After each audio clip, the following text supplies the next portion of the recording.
CR7 तब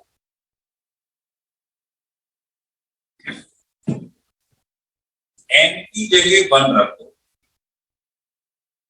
आपको ये दिखाई दे। कितने कार्बन है? 3। इसको कहते हैं एल्डो ट्राइओस। एल्डो बोलना है आगे, क्योंकि एल्डिहाइड ग्रुप। अगर आपने N की जगह 2 रख दिया,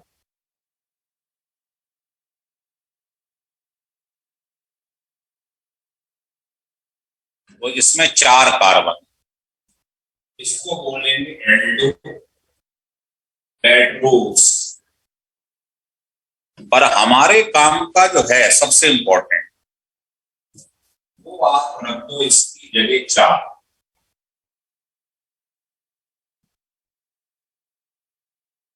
तो इसमें कुल कार्बन कितनी है? 6।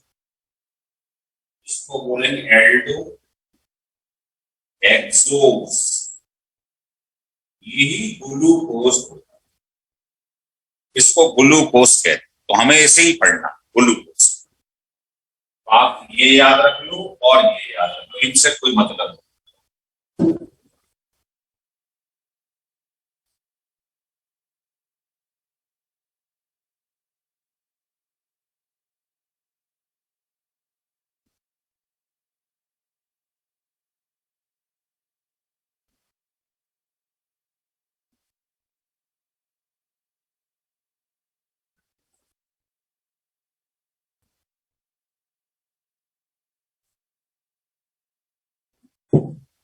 हटा दो सर, रुक जाओ sir.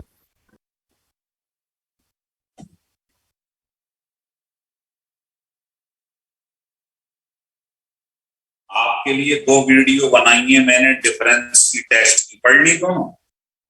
Yes sir. Yes sir.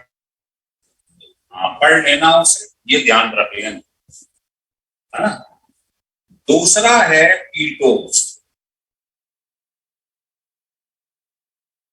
नाम से ही बता रहा है, दे कंटेन कीटोनिक ग्रुप। इनमें कीटोनिक ग्रुप पाया जाता है। ये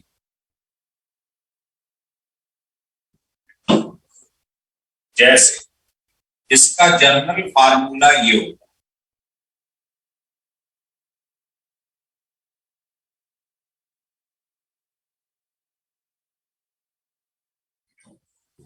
इसमें C डबल बॉन्ड O दिखाई दे रहा है, कीटो ग्रुप, इसलिए इसे कीटोज बोलते हैं। इसमें जो N लिखा है, ये 0 से लेके 6 तक होता है।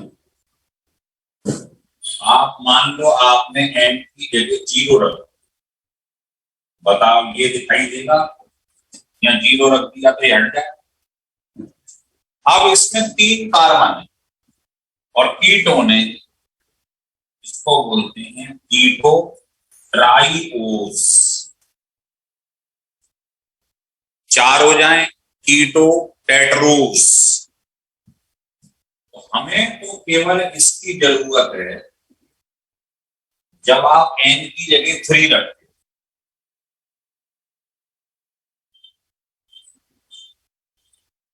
अब इसमें टोटल 6 कार्बन, इसको बोलेंगे कीटो हेक्सोस।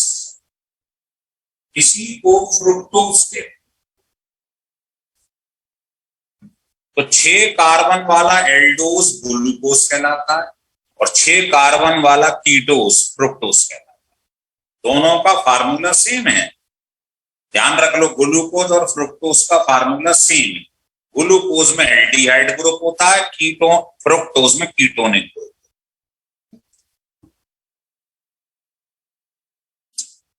हटा दो। Yes sir. लिख लिया? सर अभी नहीं। लिख लो, लिख लो।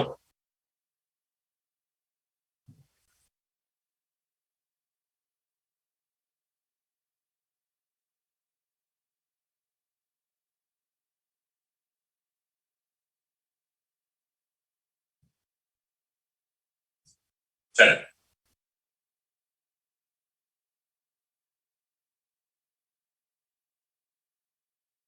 अब लिख लो D and L कॉन्फिगरेशन।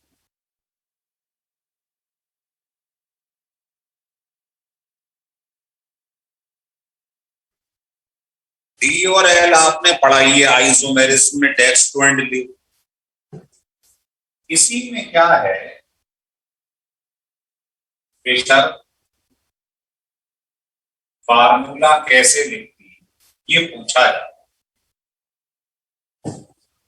देखो, इसको लिखते समय एक बात ध्यान रखिए कि मैक्सिमम कार्बन वर्टिकल लाइन में आना चाहिए।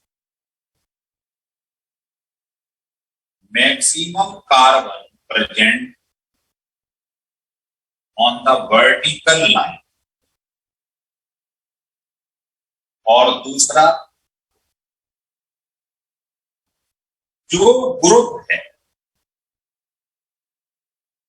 जिसकी मोर ऑक्सीडाइजिंग पावर है, या जो पीरियो उसमें क्या कहती है नॉमेनक्लेचर में ऊपर आता है ग्रुप, है ना। जैसे बताओ एल्डिहाइड ग्रुप आता है, एल्कोहल ऊपर आता है, एल्डिहाइड।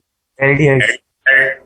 है ना। तो जो नॉमेनक्लेचर करते समय सीनियर ग्रुप होता है उसे ऊपर रखना, है ना? ऐसे लिख लो senior group on the vertical या अपर पोजीशन, ऐसे लिख लो अपर पोजीशन, है ना, इन द वर्टिकल लाइन। ये दो बातें ध्यान रखें। देखो कैसे मैं बताता हूं। जैसे अभी अभी आपने एल्डोज लिखा, ध्यान होगा ऐसे,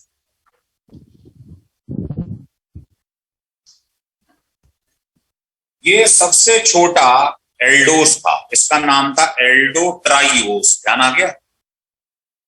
यस सर। अब इसमें देखो, इसका फिशर फार्मूला लिखना है, तो देखो इसमें सबसे ज्यादा कार्बन वर्टिकल लाइन में आ रहे हैं, यस मतलब sir. Longest chain vertical line में। अब बताओ एल्डिहाइड मेन होता है या एल्कोहल? एल्डिहाइड। इसको ऊपर वाली पोजीशन पे रखना। अब ये बताओ, अगर तो आपको ये दिखाई दे जाए OH राइट हैंड साइड में, तो इसको बोलते हैं डी, मतलब डेस्ट्रो, कम से ज्यादा की तरफ लाइट घूमती। इसका एटॉमिक नंबर 1 है, इसका 8 और 1 9 है, तो कम से ज्यादा की तरफ लाइट घूमती है, आपने पढ़ा हो तो। और नहीं याद हो तो घबराओ मत, ये ध्यान रख लो, अगर OH राइट हैंड साइड में तो इसको डी, इसका नाम है ग्लिसरॉल्डिहाइड।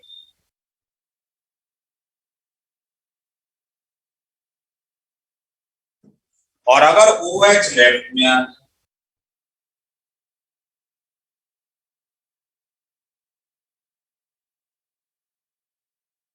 इसको बोलते हैं एल, कम से ज्यादा की तरफ लाइट घूमेगी, तो लेफ्ट में घूम रही है, इसे लेवो बोलते हैं, इसे डेक्स्ट्रो, ग्लिसरॉल्डिहाइड।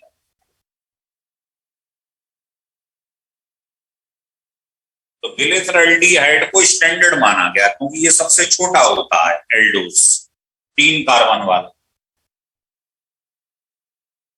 अभी मैं आपको इसको ग्लूकोज में फिट करके दिखाता हूं, तो आपसे ही पूछ लूंगा, लिख लो। तो फिक्सचर फार्मूला मतलब क्या होता है तो फिक्सचर फार्मूला मतलब क्या हुआ? ऐसा इसका नाम, स्ट्रक्चरों के नाम है, Fischer projection formula, Haworth formula, नाम रखे गए। मतलब इनको बनाते समय ध्यान रख लो, मैक्सिमम कार्बन वर्टिकल लाइन में आए हैं, दूसरा जो ज्यादा सीनियर ग्रुप है वो अपर रखना है, कम वाला नीचे रखना, बस। ये फार्मूला लिखने का तरीका, उसका नाम है फिशर, पूरा नाम है फिशर प्रोजेक्शन फार्मूला। सर जी जो एल ग्लिसरॉल्डिहाइड है, एल ग्लिसरॉल्डिहाइड, अगर OH लेफ्ट में आता है तो एल, राइट में OH आ जाए तो डी। इसमें CH2OH नहीं था, है जो नीचे लिखा था वो CH2OH थे, आपने सिर्फ उसे CH2O लिखा है। CH2OH है, CH2 लिख लो।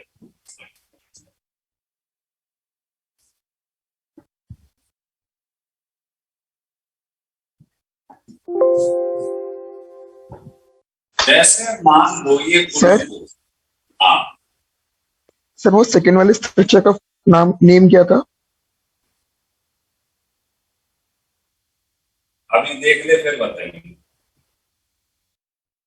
आपके पास ये ग्लूकोज का स्ट्रक्चर लिखा है।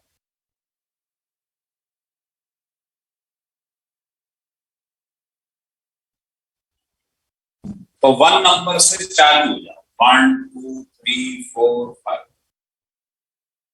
तो पहले ये बता, इसको मत देखिए, यहां से देख, ये बताइए सेकंड वाले एच, ओ एच इधर है, एच इधर है, तो बताइए डी एल है। Sir D.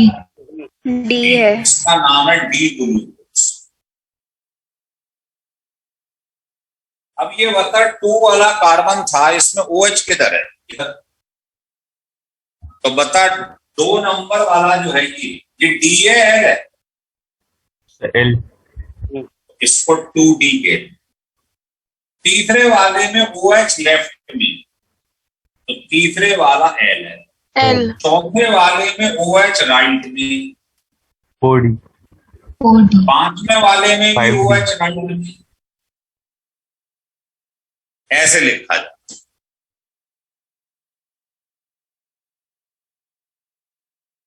और अगर इसी को मैं ऐसे लिखूं,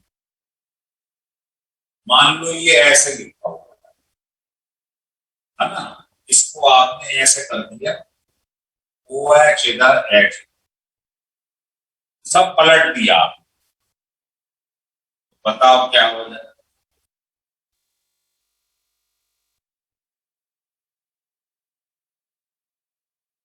बताओ ये एल ग्लूकोज हो क्या जाएगा। है? 1 2 3 4 5 बोलो। पहले बताओ ये OH, इस वाले को देखो, OH इधर है, H L इधर, पे। हमसे ज्यादा की तरफ लाइन, तो नाम क्या हो जाए? L glucose. अब आप बताओ ये वाले में, दूसरे वाले 2L। पर OH लेफ्ट में, 2L। तीसरे वाले में राइट में, 3D। 3D। चौथे वाले में लेफ्ट 4L में, 5L। तो पेपर में ये पूछेगा एल ग्लूकोज में 4 ऑप्शन दे देगा, तो ये आंसर इसका करेक्ट है कि इस सीक्वेंस में लगे रहते एल वाले।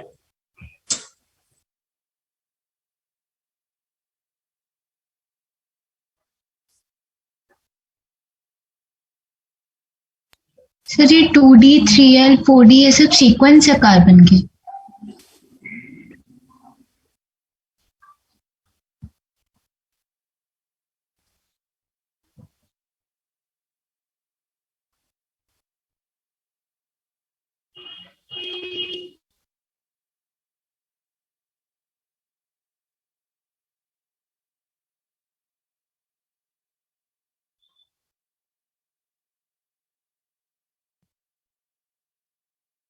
हटा दूं? Yes sir. Yes sir. Yes sir.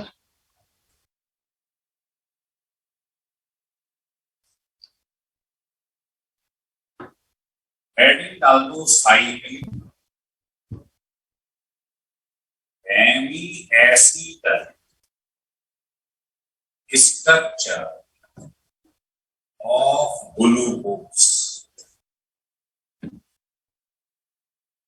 Cyclic का मतलब आप जानते ही, रिंग बन जाएंगी।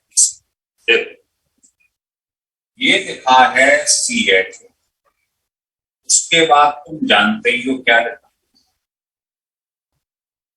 ये लिखा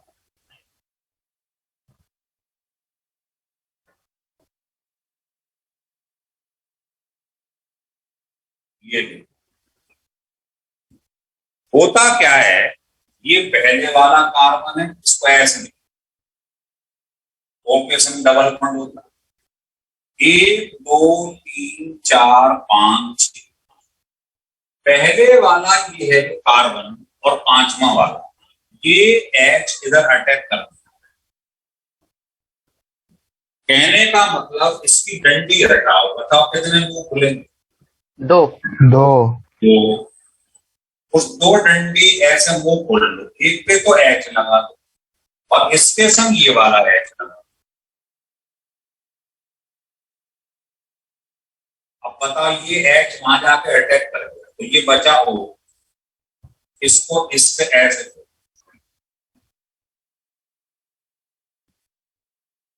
अब आप देख रहे हो ये पहले वाला कार्बन है, इससे OH भी जुड़ा हुआ है और इससे O भी जुड़ा हुआ है। O मतलब ईथर ग्रुप। जिस कार्बन से OH भी जुड़ जाए और ईथर भी जुड़ जाए, इस कार्बन को एनोमर कहते हैं।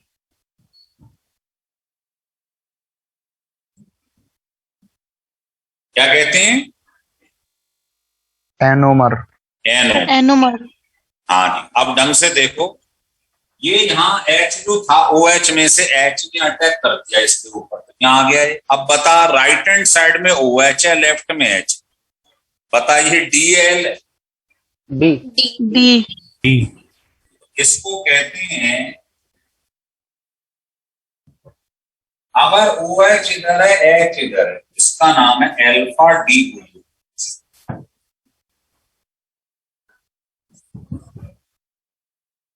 बना लिया? No sir. अब आप में से कोई मुझसे बोला कि साहब जब यहाँ OH था 5वें नंबर पे, उस H ने यहाँ अटैक कर दिया, तो ऐसा भी तो हो सकता है कि OH इधर हो जाए H इधर हो जाए,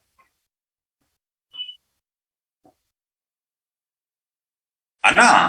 तो आप देखो, अब OH इधर हो गया H इधर, तो इसका नाम हो जाता है बीटा डी ग्रुप।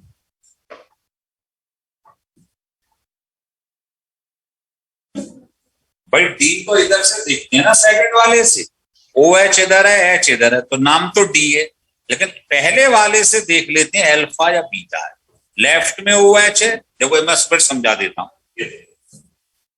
जब आपने ग्लूकोज लिखा था थोड़ी देर पहले, ऐसे लिखा था, तो आपने कहा ये डेक्स्ट्रो है, डी है, क्यों है? कम से ज्यादा H से OH, OH राइट में। तो भाई आपने सेकंड वाला कार्बन चेक किया है, OH किधर है H किधर है, तो सेकंड वाले पे OH और H तो सेम है। आप तो इसको इंटरचेंज कर रहे हो पहले वाले, ये तो अभी भी सेम है, नाम तो इसका डी है, दोनों केस में डी है। तो अल्फा या बीटा ये पहले नंबर से चेक करते हैं। अगर पहले वाले कार्बन पर राइट हैंड साइड पे लेफ्ट हैंड साइड में आ जाए OH तो बीटा, और इधर OH आ जाए H इधर आ जाए तो अल्फा। तो डी ग्लूकोज या एल ग्लूकोज के भी दो पार्ट होते हैं, अल्फा या बीटा। वो किससे चेक करते हैं? नंबर 1 कार्बन से। हो गया क्लियर? Yes sir. शाबाश। इसमें ध्यान रखना, बीटा फॉर्म जो है वो ज्यादा stable, is more stable then alpha. तो मुझे लगता है आप लोगों को क्लियर होगा। Yes sir. अच्छा, बी टेबल है ज्यादा ज्यादा।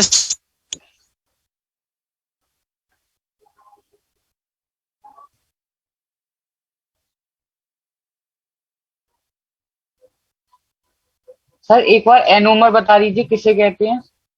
एनोमर वो है जो पहले वाला कार्बन होता है उसको देखते हैं बस एनोमर। अगर पहले वाला कार्बन OH से भी जुड़ा हुआ है और ईथर ग्रुप से भी जुड़ा हुआ है, तो इस कार्बन को एनोमर या एनोमेरिक कार्बन बोलते हैं।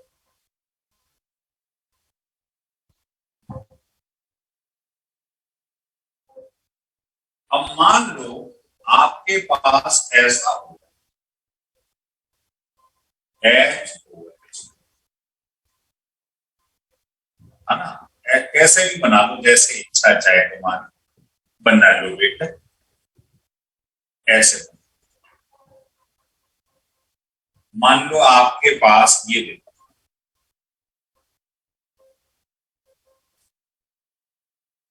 बिल्कुल ऐसा ही एक स्ट्रक्चर और है।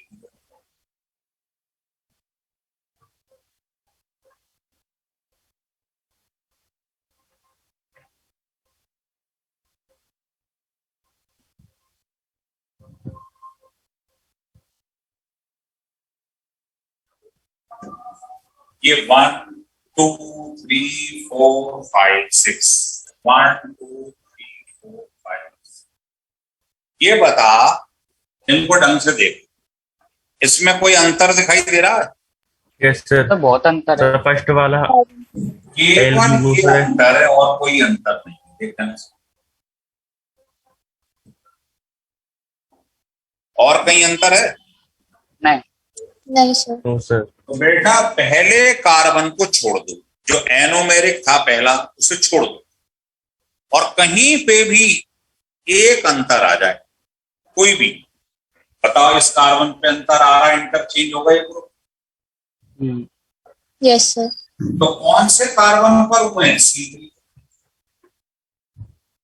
इनको एपीमर्स कहते हैं। तो C3 कार्बन जो है वो एपीमर।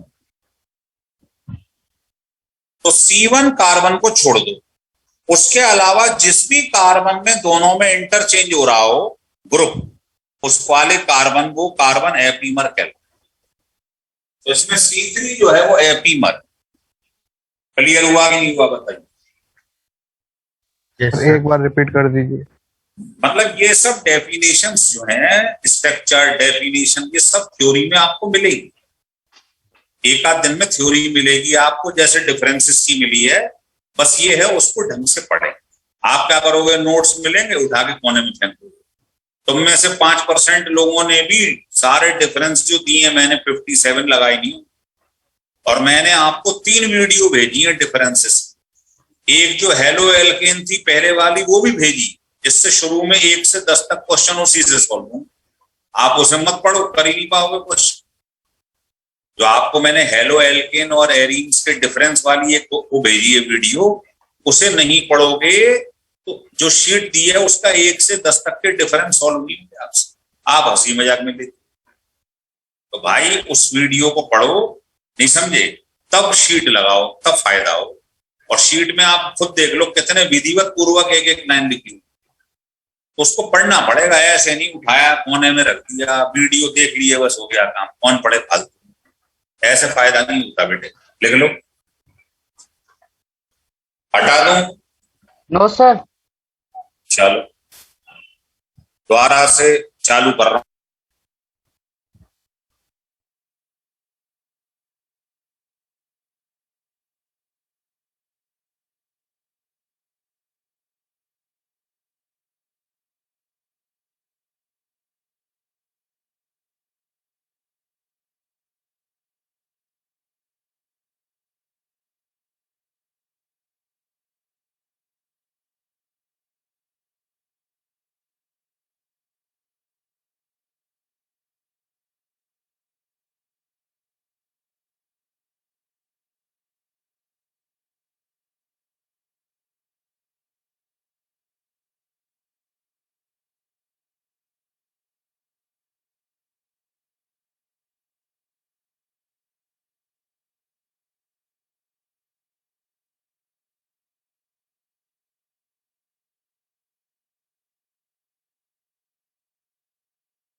की छुट्टी।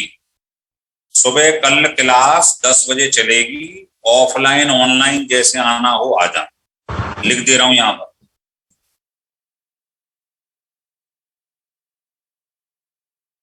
ऑफलाइन या ऑनलाइन जैसे आना हो आ जाना। लिख लो। शीट सॉल्व करके आना, पहले बता दो। आइए,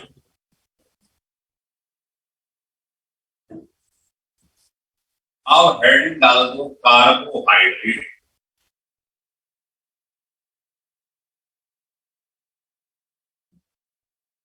देखो नाम से ही बता रहे हैं, कार्बोहाइड्रेट वो होते हैं जिनमें कार्बन में पानी मिला होता है। कार्बन की हाइड्रेट कार्बोहाइड्रेट। देख लो, the hydrate of carbon are called carbohydrate.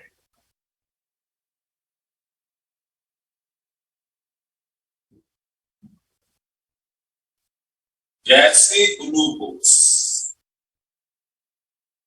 Glucose का फार्मूला ही फ्रुक्टोज। जैसे सुक्रोज, सुक्रोज को ही शुगर कहते हैं, इसी को माल्टोज कहते हैं। सबका फार्मूला एक ही, इसका फार्मूला एक ही होता है। या आप ले लो सेलुलोज, इसी को स्टार्च कहते हैं।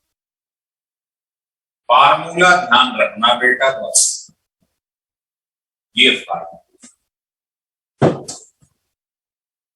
ढंग से चेक करो। ये क्या सब कार्बोहाइड्रेट हैं? देखें तो क्या मैं इसको ऐसे लिख दूं? बताओ। Yes sir. तो बता, कार्बन में पानी मिला हुआ, हाइड्रेट ऑफ कार्बन, कार्बन में पानी मिला है, तो ग्लूकोज फ्रुक्टोज क्या हो गए? कार्बोहाइड्रेट। क्या मैं इसको ऐसे लिख दूं?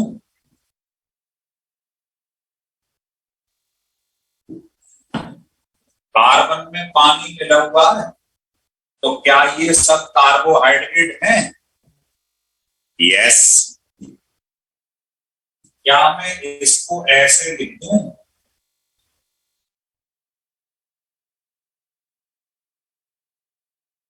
क्या कार्बन में पानी मिला हुआ है, तो क्या ये सेलुलोज और स्टार्च कार्बोहाइड्रेट हैं? यस। यस। लेकिन कुछ सर ये एक्सेप्शन। एन है। हाँ, एन। कुछ ऐसे भी कंपाउंड हैं जिनमें कार्बन में पानी मिला है फिर भी कार्बोहाइड्रेट नहीं। लो देखो एक्सेप्शन। जैसे ये कौन है बताइए? फॉर्मल्डिहाइड। फॉर्मल्डिहाइड यही तो होता है HCHO। यस इसको सर। मैंने ऐसे लिख दिया। देखो कार्बन में पानी मिला है, लेकिन ये कार्बोहाइड्रेट नहीं। ऐसे ही ये क्या लिखा है बोलो? ये है एसिटिक एसिड।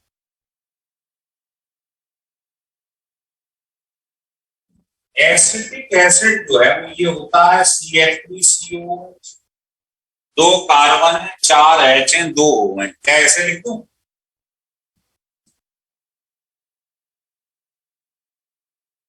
क्या इसको ऐसे लिख दूं? Yes sir. कार्बन में पानी मिला है, लेकिन ये कार्बोहाइड्रेट है। तो आप कहेंगे ऐसा सोतेला व्यवहार क्यों? आपने तो कहा था हाइड्रेट ऑफ कार्बन कार्बोहाइड्रेट। तो नई डेफिनेशन ये शर्त लेकर आई है कि जो भी कार्बन का हाइड्रेट हो वो ऑप्टिकली एक्टिव भी होना चाहिए। तो ये सब ऑप्टिकली एक्टिव नहीं, इनमें कायरल कार्बन। देखो मैं बताता हूं। जैसे ये तुम्हारे पास ग्लूकोज।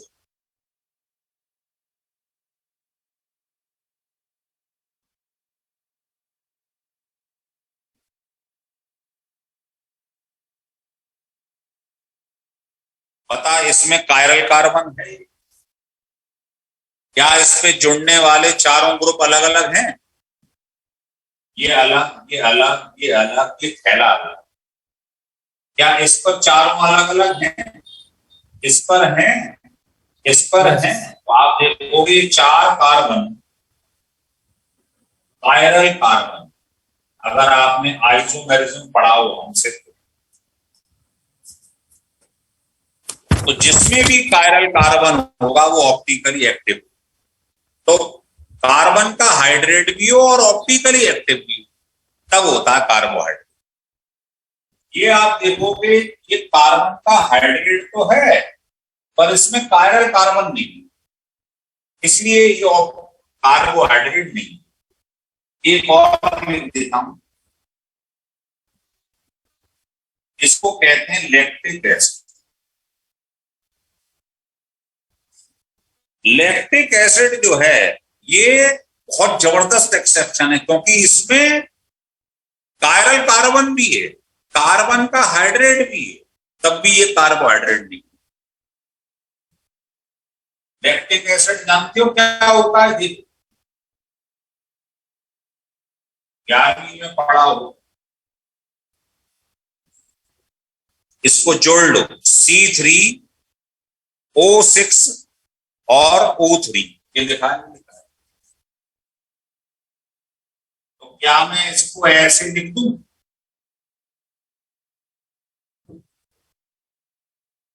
ये भी कार्बोहाइड्रेट। क्लियर हो गया? तो तीनों एक्सेप्शन ध्यान रखना। सर हाँ, सर अगर लैक्टिक एसिड हाइड्रेट भी है और ऑप्टिकली एक्टिव भी है तो फिर इसे क्यों नहीं कंसिडर किया गया? नहीं किया गया, ये तो साइंटिस्टों ने बताया भाई, वही मैं बता रहा हूं आप। अच्छा, ओके सर। और एक एग्जाम्पल और बता देता हूं, ये एग्जाम्पल भी लिख लो, इसका नाम है रैमनोज। ये भी एक्सेप्शन है, इसमें कार्बन का हाइड्रेट नहीं, चेक करके देख लो, कार्बन के संग पानी भी जुड़ा है, लेकिन ये कार्बोहाइड्रेट है। कार्बन का हाइड्रेट ना होते हुए भी कार्बोहाइड्रेट, लिख लो एक्सेप्शन।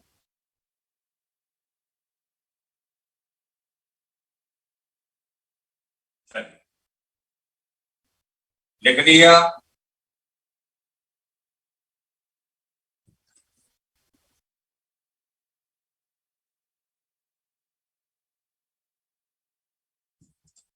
अब हेडिंग डाल,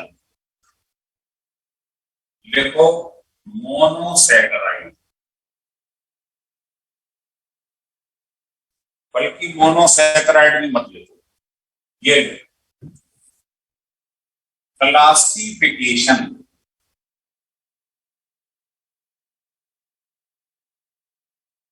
of carbohydrate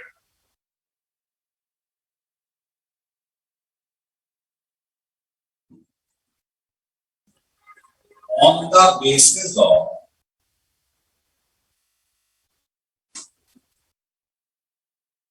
physical property। इसके बेसिस पर क्लासिफिकेशन किया गया है। चल, पहला होता है शुगर और दूसरा होता है नॉन शुगर।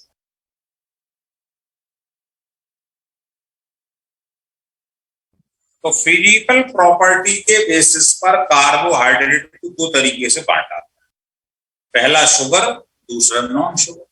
अब आप शुगर कभी खाओ मीठी होती है, शुगर कभी खाओ क्रिस्टल जैसी होती है। शुगर को आप देखो पानी में डाल दो सोलुबल होती है। तो शुगर कौन होता है? तो लिखो soluble in water, crystalline solid, और तीसरा स्वीट इन टेस्ट।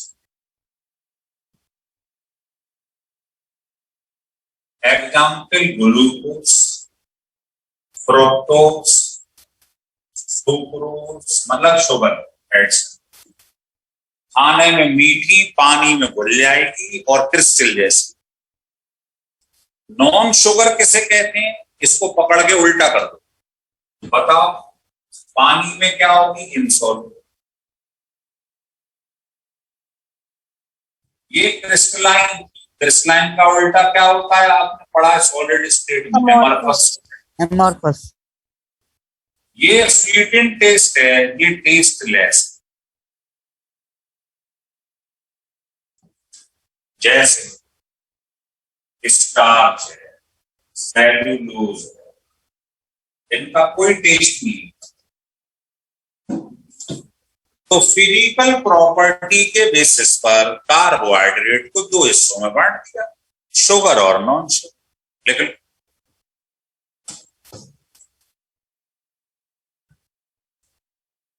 थ्योरी का चैप्टर है, ज्यादा दिमाग नहीं लगेगा, तुरंत पढ़ लो, कभी नहीं भूलो। अभी मैं आपको जितना पढ़ाया है उसकी पीडीएफ भेज दूंगा, बिल्कुल सिस्टमेटिक वे में लिखी होगी, एक एक चीज पढ़ लो, एक बार लिख के देख लो, है ना। लेकिन मेन फोकस रखो, जो वीडियो मैंने भेजे हैं उसे पढ़ लो, और डिफरेंस वाले क्वेश्चन आज की रात लगा लो। कल पूछ लिए सुबह 10 बजे तो पूछ लिए, नहीं तो उठा के कोने में शीट रख देना, फिर नहीं पूछ पाओ। सर कल शाम को भी क्लास होगी या सुबह ही है? नहीं, सुबह ही होगी। शाम को क्यों? सुबह इसलिए तो क्लास लेना, छुट्टी है ना आपकी, और खंडारी वाले बच्चों की इकट्ठी क्लास लगा दूंगा, वही चीज द्वारा पढ़ा रहा हूं। अभी मैंने 5 से 6 यही पढ़ाया सब कुछ जो अब आपको पढ़ा रहा हूं। तो छुट्टी वाले दिन क्यों दिमाग खराब करें, एक साथ पढ़ा देंगे दोनों को। चलिए लिखो क्लासिफिकेशन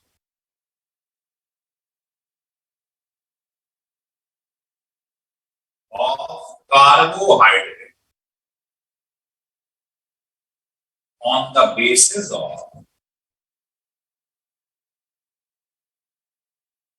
molecular structure।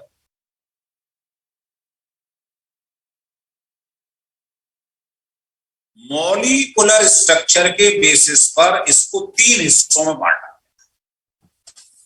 पहला होता है मोनोसैकराइड,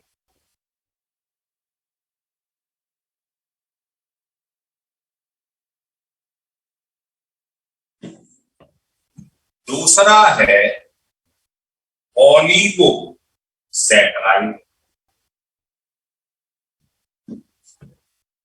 तीसरा है पॉलीसैकराइड।